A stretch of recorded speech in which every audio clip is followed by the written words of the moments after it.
कोल्हापूर दौऱ्यावर आलेले भाजपचे नेते खासदार किरीट सोमय्या यांनी आज भाजप पदाधिकाऱ्यांसह हातकणंगले तालुक्यातील पुलाची शिरोलीतील तरुणींच्या शोषण प्रकरणातील संशयित शाहिद समीर सनदे आणि शाहरुख हुसेन देसाई यांना हातकणंगले पोलिसांच्या हवाली करण्यात आले। या संदर्भात आज कोल्हापूर दौऱ्यावर आलेले भाजपचे नेते माजी खासदार किरीट सोमय्या यांनी भाजप पदाधिकाऱ्यांसह हातकणंगले पोलीस ठाण्याला भेट दिली। यावेळी अप्पर पोलीस अधीक्षक अण्णासाहेब जाधव, जयसिंगपूरचे उपविभागीय पोलीस अधिकारी अमोल ठाकूर यांच्याशी चर्चा करून या प्रकरणाची संपूर्ण माहिती त्यांनी घेत तपासाबाबत सूचना दिल्या। तपासामध्ये अन्य यंत्रणेचा सहभाग आवश्यक असेल तर तो घेण्याची सूचना त्यांनी दिली। त्यानंतर माजी खासदार सोमय्या यांनी पत्रकारांशी वार्तालाप केला। यावेळी बोलताना सोमय्या यांनी संशयितांनी 2हून अधिक मुलींना फसवलं असून माफीनामा हे नाटक असल्याचं सांगितलं।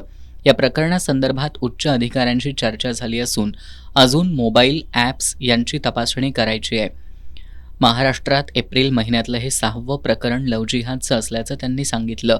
सर्वच ठिकाणी संशयित आरोपी हे मुस्लिम माफिया असून त्यांना प्रशिक्षण दिलं जातंय। मालेगावाहून आर्थिक सपोर्ट दिला जातोय असा आरोप त्यांनी केला। पीडित मुली आणि त्यांचा परिवार पुढे आल्यामुळे हे प्रकरण बाहेर आलंय। अशाच पद्धतीनं धाडसानं पुढे येऊन तक्रारी करणं गरजेचं असल्याचं सोमय्या यांनी सांगितलं। संशयितांना कठोरात कठोर शिक्षा होण्यासाठी प्रयत्न करण्याची ग्वाही त्यांनी यावेळी दिली।